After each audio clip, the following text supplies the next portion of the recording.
Welcome back to another video on Gearsaw Studios, and today I'm going to be showing off 23w07a, the latest snapshot for 1.20, and there are some huge things such as Archaeology and Cherry Blossoms, along with the new Sniffer mob, which means we have a lot to cover. So, please like and subscribe, and without further ado, let's investigate. So this part doesn't take too long, I'm just going to scroll through it. And you can see some of the things such as some recipe changes, horse breeding is now much better, jukeboxes are now redstone compatible, huge change, and a lot of technical things. Since I can't cover the super technical things, I won't be covering them in snapshot videos, which would explain why I do not cover things like 23w06a. We have the sniffer, cherry groves, pink petals, along with a whole new wood set, Archaeology, and a couple of bug fixes. In order to see what this looks like in game, we're going to be using an experimental setting, which you should be able to find on Java Edition in the World Create menu during your snapshot world creation. In order to explore some parts of Archaeology, first you need to find a desert structure. This could be a pyramid, I call them temples, village, which I have not observed this phenomenon in, or a well, which I have not tested yet. You should be able to find some sand generating inside of the temples, and you can dig around. Be careful not to break too much, but occasionally you might see some different sand. This sand is suspicious sand. And of course, Among Us jokes aside, you can use a brush on it, and if you brush it long enough, then you have a chance of finding things. I did not find one in that piece, but look around and just keep brushing the various pieces of sand. I've noticed 3 or 4 in this temple, which means they are decently rare. For some of the various properties of sussy sand, and I'm going to only be referring to that as sussy sand from now on, you can find them occasionally in desert wells in the middle, and they do not drop themselves while mined. You can see, mine this, and make some funny noises, but of course they don't drop themselves. They're one of the few blocks, or to my knowledge, only block interactable with a brush, which has a small chance of giving you some pottery pieces, although it doesn't seem terribly high. But still, be very careful around this block, because if you break one piece of it, then all the pieces above will fall and collapse. Kind of like anvils, but even more annoying. Be very careful. Also, about the brush, it has 64 durability and is crafted like a string pickaxe, which means 2 sticks, 3 string.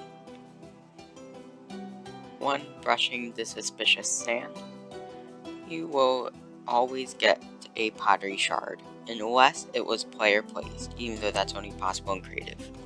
Using these, you can put unique designs on decorative pots. In order to make those, in this ring pattern, you get a decorative pot. And they're pretty cool blocks, and they make cool noises. However, they are not stackable, and there's currently a bug where breaking them in creative will not make a noise, because they use a custom noise for various breaking. You can also craft them using pottery pieces like this, and you can see I have a unique decorated pot, which does not have any unique NBT data it seems.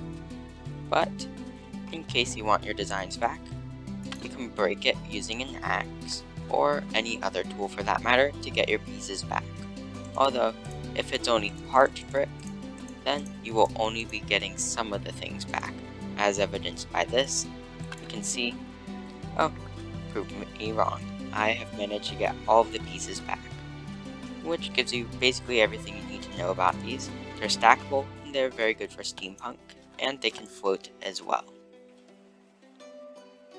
For a little bit of a scenery change, we can see the newest biome to Minecraft, the cherry blossom biome, which is called Cherry Groves.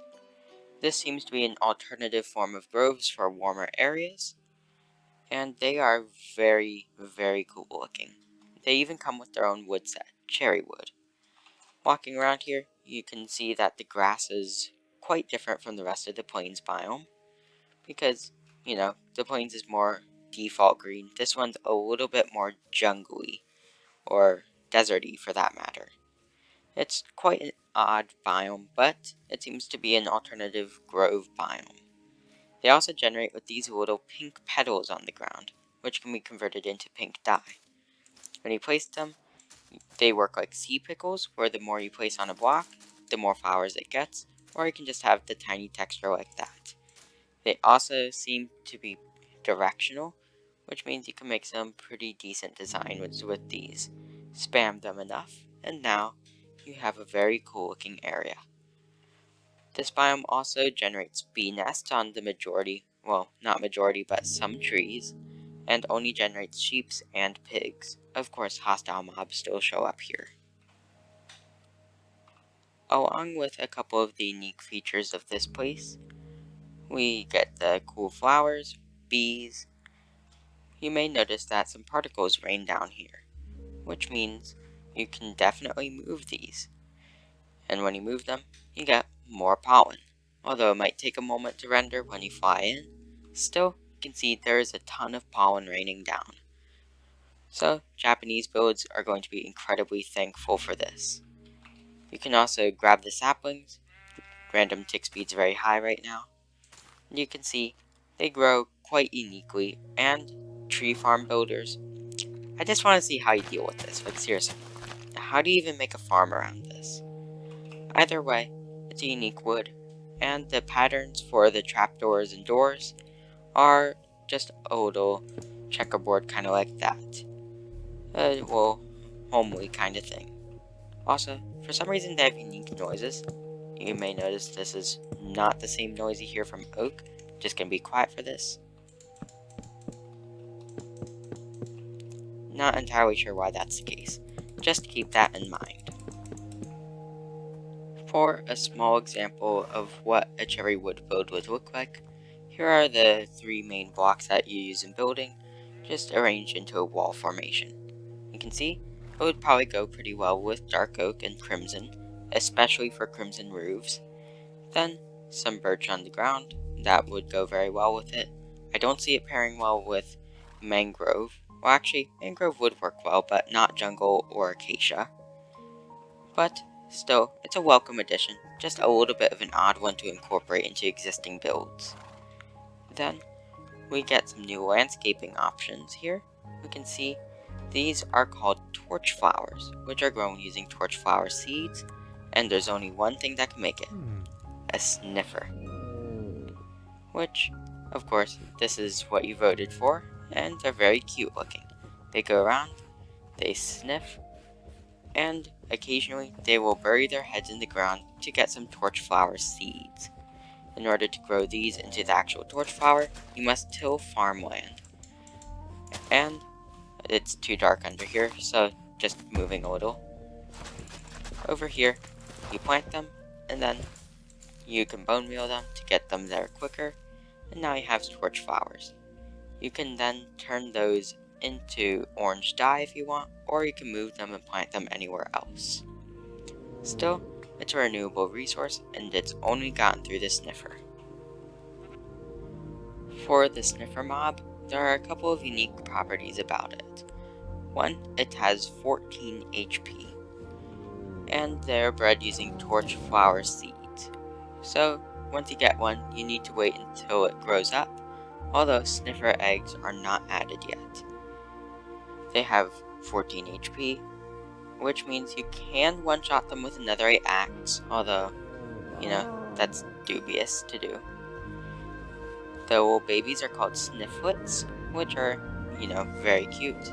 And there's one detail about them. These things don't have textured insides. Like, seriously. I'm pretty sure they should, make it a little more than just redness. They don't have any unique spectator mode qualities, in case you are wondering about that too. For the final significant change of this snapshot that I can reasonably cover, we have jukeboxes being Hopper compatible. This already exists on Bedrock Edition, but essentially, you can put a music disc in and it will automatically play. Once they're done, it'll go out, which means you could make an indefinitely cycling thing. So, if you ever want some passive music in your bass, just get one or two of the same disc and now you permanently have that song playing. And with that, it's the end of today's video. If you enjoyed this video, remember, please like and subscribe. Enjoy the rest of your day. Enjoy the new sniffer mobs, because there's going to be more flowers added very shortly. Gearsaw out.